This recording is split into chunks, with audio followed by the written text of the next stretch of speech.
मुसळधार पावसामुळे साताऱ्याच्या माण तालुक्यातील राजवाडीमध्ये तलाव भरलेला आहे। स्वातंत्र्यपूर्व काळातील ब्रिटिशकालीन राजवाडी तलाव अनेक वर्षांनी पूर्ण क्षमतेने भरलेला आहे। दुष्काळी भागातील जनतेला शेतीसह पिण्याचे पाणी उपलब्ध व्हावं या उद्देशाने सुमारे 150 वर्षांपूर्वी हा तलाव बांधण्यात आला होता।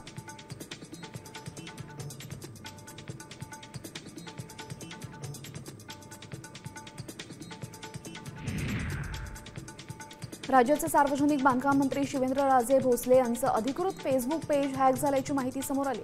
या प्रकरणाची रीतसर तक्रार सातारा पोलिसांच्या सायबर सेलकडे करण्यात आलेली आहे। दरम्यान या पेजवर कोणतीही अनधिकृत किंवा आक्षेपार्ह पोस्ट आढळल्यास त्याकडे दुर्लक्ष करावं असं आवाहन शिवेंद्रराजे भोसले यांनी केलेलं आहे।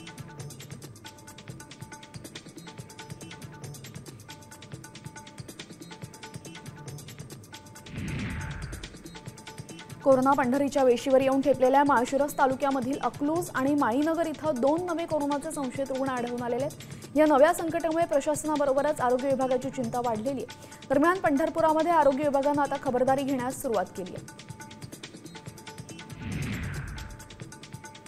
कृषी मंत्र्यांच्या वादग्रस्त विधानावर युवा सेनेने आंदोलन केलं। या आंदोलनामध्ये प्रतिकात्मक गाढवाच्या गळ्यामध्ये कृषी मंत्र्यांचं पोस्टर लावून मी गाढव कृषी मंत्री असं बॅनर लावून निषेध व्यक्त करण्यात आला। कृषी मंत्र्यांनी तात्काळ राजीनामा द्यावा आणि त्यांना सोलापूर जिल्ह्यामध्ये फिरू देणार नाही असा इशाराही यावेळी युवा सेनेने दिला आहे।